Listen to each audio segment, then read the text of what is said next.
แฟนจ๋าใบหน้าสลอนแฟนจ๋าใบหน้าสลอนตัวไว้อ่อนจานระหว่างเว้นมาเห็น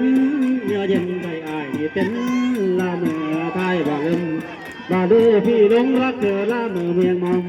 เป็นเจ็ดนอนน้องอยากเป็นเจ้าของเนื้อทองจากคนอยากเป็นเจ้าของเนื้อทองจากคนไปบ่สนกาตามแล้วเจ้าชายไอ้หมักใหญ่เกินเธอได้กับว่าคือเกินเจ้าเคยเท่ากะบ่ปานเพราะประมาณใจไอ้งานไหนเอ้ยไทยกะแบ่งเกินเงี้ยเงี้ยเนื้อเงินอยากพองานหล่อผู้เป็นเยอะเพื่อนมองกะเห็นงานวันเงี้ยเงี้ยมาไม่ได้ได้เป็นเจ้าเป็นสีงามเป็นเจ้าเป็นสีงามกระโดดมาพอปานเกิดเขากระโดดมาเจ้าท้องเจ้ามาพระอ่อนลายได้อ่อนก้อนลายได้เล่เพิ่งเพิ่งบ้างข้างหลังเราทั้งมาสู้ตาข้างหน้าจังเงินน้ำทีขอถามแน่เด้อละหน้าดำเล่นเหลือไปดื้อเดิน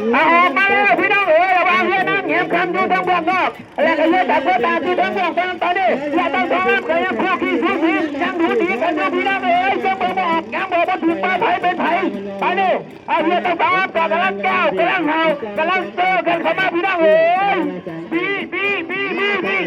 มาแล้วจับจีระวังจับจีระวังเ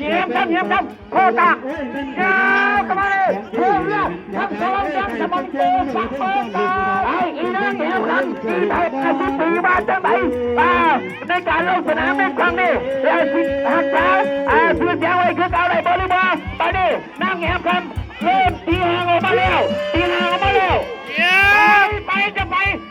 เจ้าไปเงียบกันอยู่ข้างนอกพบตัดอยู่ข้างใน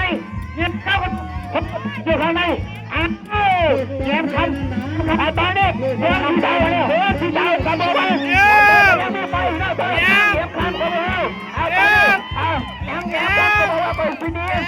บอกว่าก็ยัดแพ้แล้วถูกไปเชื่อขับ